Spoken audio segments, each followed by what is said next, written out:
the slide.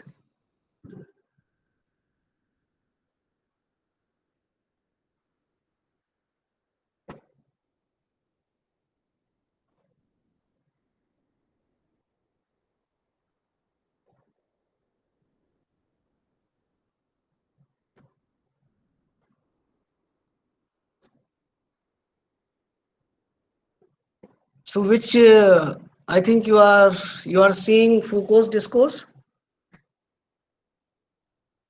This slide you are Yes, seeing. yes, sir. So in the last class we stopped here, and uh, and we were discussing Foucault's definition of discourse. Foucault defines discourse as systems of thoughts composed of ideas, attitudes, and course of action, beliefs, and practices that systematically construct the subjects and the worlds of which they speak. This is quite a comprehensive definition, and it includes everything: the construction of subject, because subjects are the are the originator of discourse, and how discourse or discourses construct the subjects and the world of each individual of which they speak of. So we when we speak, we create a world that is that is through that is through discourse we create that particular world. And it is a system. So the system word is important, that it's a system of thought. So it's not something random, some random thoughts that you have and that will become a discourse. It's not the case. It is a system. So when we talk about system, then we can also think of rule governed system, or discourse, something that is that is the part of, or that is the outcome or the product of the culture. In that way we can think of system of thoughts. So when we have system of thoughts, then in those thoughts, how they are formed through ideas. So we have certain ideas related to certain things. Then attitudes, course of actions, so what we do, that is the part. Beliefs that we have, and practices. So practices, when we talk about, that we do from one generation to another generation. And that system, because it's a system of thought, again the construction of the subject is also a systematically it is done. So this is quite comprehensive definition of discourse. And now we will look at types of discourse in text that we find. So one type is exposition. Now what is exposition? The main focus of this type of discourse is to make the audience aware about the topic of the discussion. You can consider exposition is like introduction. So when you write a paper, when you study a book, then you introduce. Once you meet a stranger, then also you introduce yourself. So exposition is the starting point you can consider. So what is the starting point? Starting point is generally definition. You try to define things first. Let's say when I start teaching linguistics, then what do you expect from me? You expect that first I will define what is linguistics. So I will say linguistics is a scientific study of language. So this is the definition. This is my exposition. Then the second thing with exposition is comparative analysis of different ideas and beliefs. Now, when we were discussing discourse, I gave you the definition of discourse according to concise dictionary, Oxford Dictionary. Then I also I also told you that the etymology of this word discourse. So this is the exposition. And then later on, what I did, the comparative things I told you. For example, I told you that how certain linguists, they make a comparison between text and discourse, like Leach and Short. Then Michael Stubbs, we find another clear-cut uh, comparison between text and discourse. Then further, I gave you example of David Crystal, where again you find a comparative analysis between text analysis and discourse analysis. So all such things that we did in the starting uh, of this presentation of this topic discourse in previous classes, they were they were actually exposition, defining, comparing. So this is one type of discourse that you have, and generally this is very common with every field. Even a politician is giving a speech, then also there is an exposition that you find. So this is one type of discourse that you have. Another type of discourse is narration. Narration is a type of discourse that relies on stories, folklore, or a drama as a medium of communication. So narration, in a way, is storytelling. Now, storytelling can be in different forms, in short stories, in novel, in folklores, in a drama.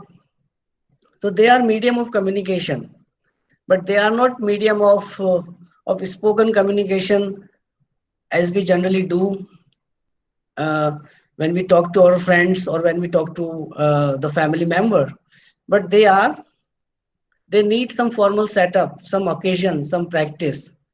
So one such practice is, let's say, during Navaratras, Hindus generally they read Ramayana. Now, if you look at Ramayana, the tale of Ram, Lord Ram, is what? It's a story. It's a story, and when we take into consideration particularly Ramcharitmanas, written by Goswami Tulsidas, then Ramcharitmanas is written in Awadhi language, and generally people read the entire Ramcharitmanas. So if you look at this word Ram Charit, so Charit means Charitra, the character of Ram. So what is in the story? That is the character of Ram. So you read about Ram, his adventures, fine. Let's say his childhood dates, fine. And then later on he marries goddess Sita, and then later on like this. So this is entire narration, and people who believe in Hinduism, they follow, they read this thing. So this is another type of discourse that we have. So that is again a medium of communication, but that medium of communication is different from day-to-day communication. When it comes to play, we have different type of plays, like street play we you have.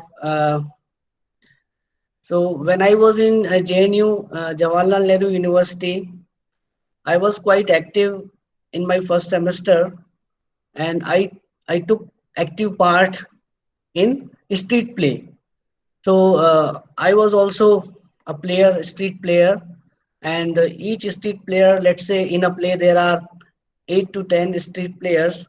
So uh, we had certain dialogues, and we used to wait for our turn, and then we would recite our dialogue. So that is the part of street play. Then you need to take care of your voice quality. You should be loud enough, because in a street play you do not have mics, you do not have lights. So street play is like anywhere you can perform that play. You just need few people who are the audience. So this is another type of discourse. And generally in a street play you talk about contemporary issues, like how a multinational company is laying off many, let's say, many employees. So these issues are there. Or like issues of corruption. Fine. So contemporary issues generally you raise in a street play. Then you have stage play, and stage play can be of any type, contemporary or you are playing some mythological character like Baba Jitto, let's say in Dogri culture. So there are lots of play on Baba Jitto, and they are street play type. Then stories you have, then folklore. So they are different type of. They are again narrative discourse example. So in a narrative discourse, you can have um, metrical discourse, fine, rhythmical discourse, poetic discourse, as well as you can have a discourse where you have narrations. You do not have this poetry. So those discourses are the part of narration type. Then the next is description. This type involves describing something in relation to the senses.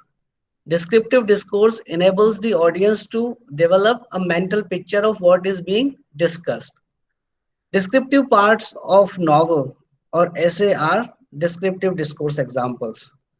So, here, like they have not put novel in a narration, but novel is also a part of narration.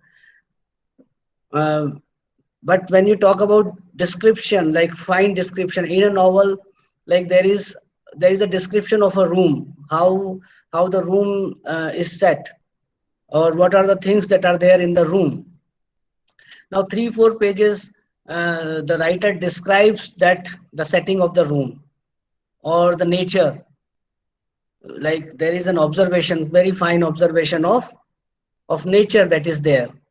So these are descriptive parts. So when you have uh, more description and less narration, then it is up to you. You can put it, that entire thing, into the into the type of discourse. Like if you find that there are more descriptive paragraphs, then you can put that thing in descriptive type discourse. Generally in a story you have few pages, and narration is more than the description. So that's why narrative element things are happening in story fast than in novel. Similarly, in essay, you describe uh, events, you describe beings, what things are going to happen, the quality of things, how things are going to be improved. Let's say someone who writes an essay on COVID-19, then the person will describe unemployment due to COVID-19, deaths due to COVID-19. The person will describe that when the vaccination will be available, and will there be some side effect. So all such things, they are descriptive part, and they are the part of essay. So this is third type of discourse you have. The next type of discourse is argument. This type of discourse is based on valid logic. Now, what is valid logic? Let me give you one example from Aristotelian logic. It is also known as syllogism.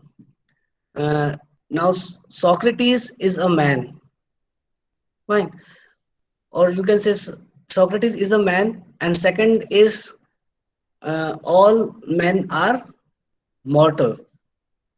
So when you say all men are mortal and Socrates is a man, that means the final logic. If you apply logic, if you apply reason, then you can say Socrates is also mortal.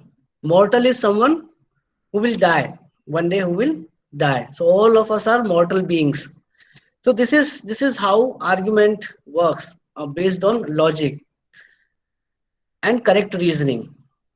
So when something is logical, something is based on correct reasoning, then it motivates the audience. So when you when you do, or when you initiate a research, when you write a research paper, when you will write your dissertation, then there must be some argument. Argument is something that is reasonable, something that is that will motivate the audience to read it further. So what are the examples of argumentative discourse? Lectures. So this is also one lecture that you have. So I am not talking about my family in this lecture. I am not talking about your family, your likes and dislikes. I am not asking about how you are living at your respective homes. I am not talking about what type of food you are eating, because this is not the part of an argument. So I am talking about this this discourse and the contents that are there in this course, and presently we are discussing discourse. So this lecture is also the part of, very much the part of discourse. Then essays, any essay that you have, they are based on some argument, because argumentative writing is persuasive. When I say persuasive, there has some appeal in them. Aristotle in this regard talks about three things. One is logos. Logos is logical, uh, something that is logical, apparent, that is logos. Then pathos. Pathos is some emotional appeal that is related to that. So when you talk about essays, when you talk about these prose, so they have some reasoning based on uh, some arguments. So this is next type of discourse. So we have seen these four type of. First is exposition. Exposition is just starting, beginning, introduction. Then you have narration. When you hear this term narration, then you need to think of storytelling. Description, so something you need to describe, where you describe, in which type of text you describe. And then arguments. So there is some overlapping. Let's say argument, essays are based on argument. At the same time, essays are also descriptive. So overlapping you will find, like description is very much the part of novel writing. At the same time, narration is also the part of novel. So like some poetic discourse, let's say epics, you also find some narrative in epics. The epic of Odyssey, Iliad, fine, or the epic of Lord Ram in Ramcharitmanas, fine, or let's say in Mahabharata. So they are epics, and in that epics, they're written in poetic discourse, but at the same time, they have some description, they have some narration. So lot of interface you find in different genres when it comes to types of discourse. Now we will look at certain examples of discourse in literature. One such example is poetic discourse. Poetic discourse is a type of literary conversation which focuses on the expression of feelings, ideas, imagination, events, and places through specific rhymes and rhythms. We have free verse as well. We have internal rhyme. You might have heard of end rhyme when you study poem like Shakespeare's "Shall I compare thee to a summer's day? Thou art more lovely and more temperate. Rough winds do shake the darling buds of May, and summer's lease hath all too short a date." So here you have rhyme schemes. You have certain rhythm that you have, but at the same time, you can find internal rhyme. That is a possibility. You can find free verse mostly in the poems of Cummings, by E. Cummings. You will find internal rhyme or free verse examples of. But in a poetic discourse, one thing is sure, that the expression of feelings, ideas, imagination, events, and places will be there. So what Wordsworth say about poetry? What is Wordsworthian theory of poetry? Is poetry is an spontaneous overflow of powerful feelings recollected in emotions. So powerful emotions recollected in feeling. So this is how Wordsworth describes his uh, theory of poetry.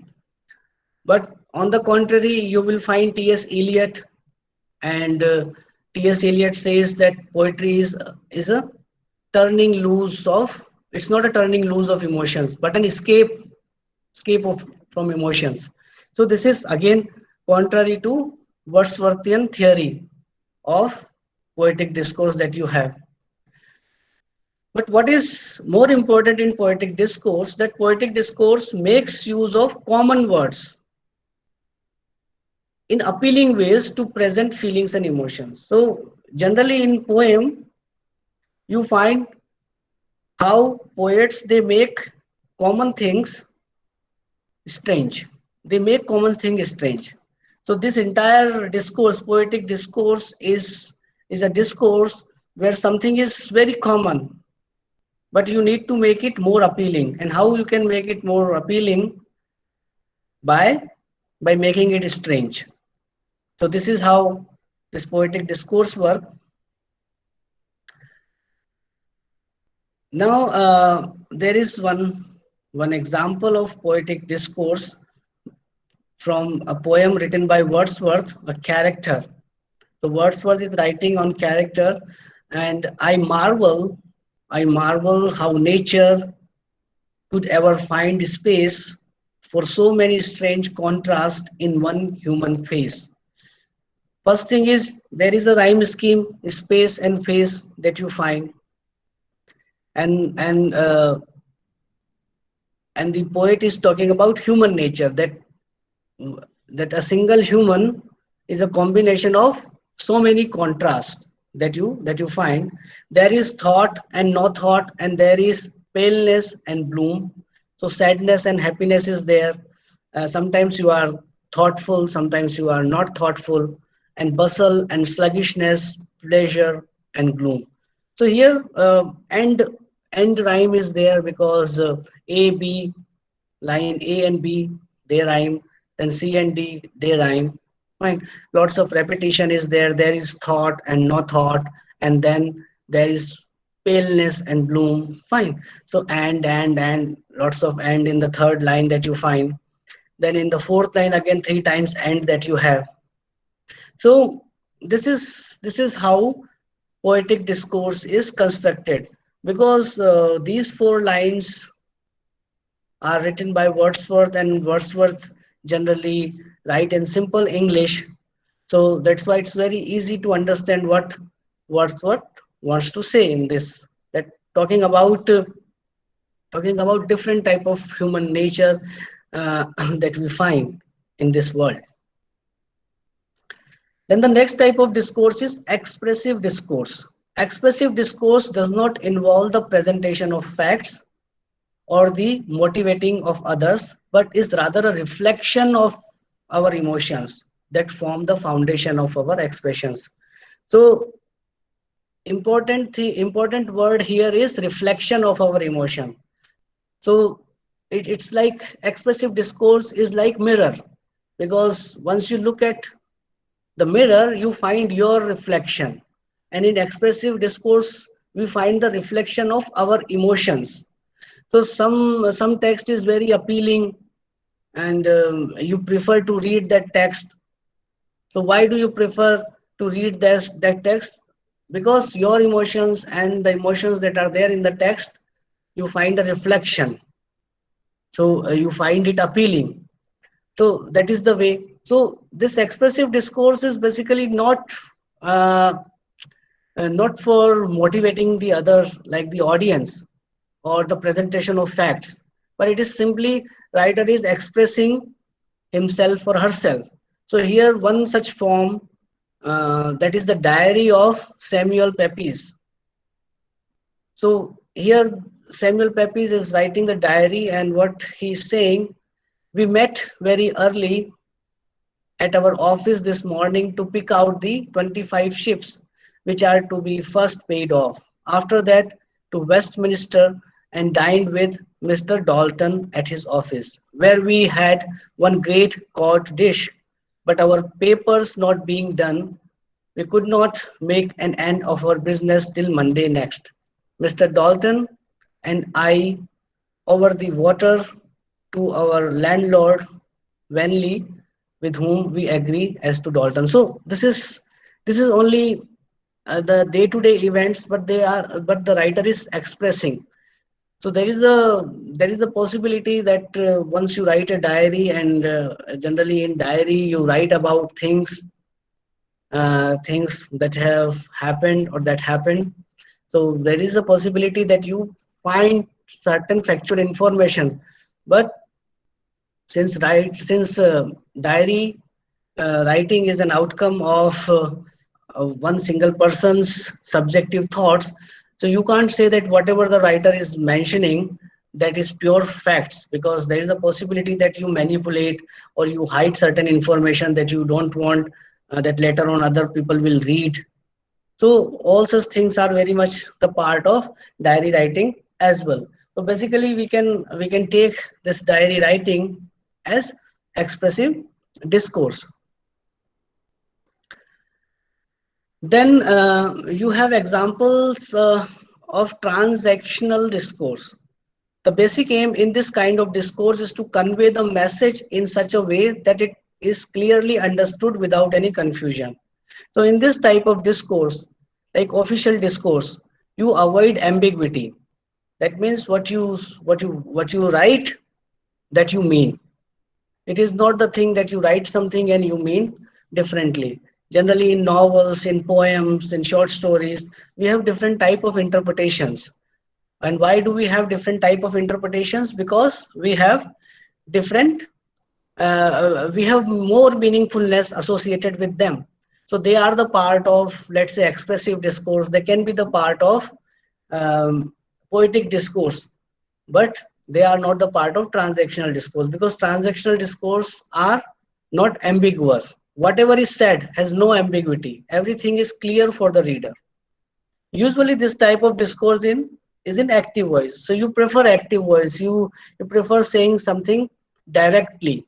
So instructions, guidelines, manuals, privacy policies, then patient's instructions by doctors, all such things are the part of transactional discourse that we have. So the role of discourse is hard to ignore in our daily intellectual pursuits. So as I said, and as Foucault also describes, that everything is discourse, either a petty day-to-day conversation or a text, or let's say something, a treaty. Everything is a discourse, for it provides a basis to conduct a comparative analysis and frame our perception about different things. So once we have a discourse, we discuss that, we take a standpoint. Fine. When we take a standpoint, that means other discourses will be contrasting with that discourse, will contrast with that discourse. So that is there. So we have a comparative analysis as well as we have a contrastive analysis. So here is one example. For instance, two competing discourse about the civil war in Syria today can be used to qualify the war as either war against dictatorship. So this is one type of discourse. If you are considering Syria war from one standpoint, and that standpoint is war against dictatorship. So there was some dictator there in Syria, and the entire war is against that dictator. Second is war against imperialism. That means like some foreign forces are there and they are waging the war in the country. That is different type of discourse. On the other hand, it could be understood, believed as war against Islam. That is another type of discourse. It can be a war for humanity, another type of discourse. So thus both discourses provide a distinct style. So if you are writing for war against dictatorship, if you take that standpoint, then you need to take those examples, those words. If you take, let's say, war against Islam, then you need to select those examples, those words, those distinct style, vocabulary, and presentation, because your aim is to convey your ideas to a specific audience. So one discourse is not for all. That is one thing. Different types of discourses are for different type of readers. Generally, in a news channel, you will also find that certain news readers, they are they are showing one standpoint. Another newsroom, in another newsroom, another news reader is showing different standpoint. So this is because of different types of discourses that you have. So I stop here, and if you have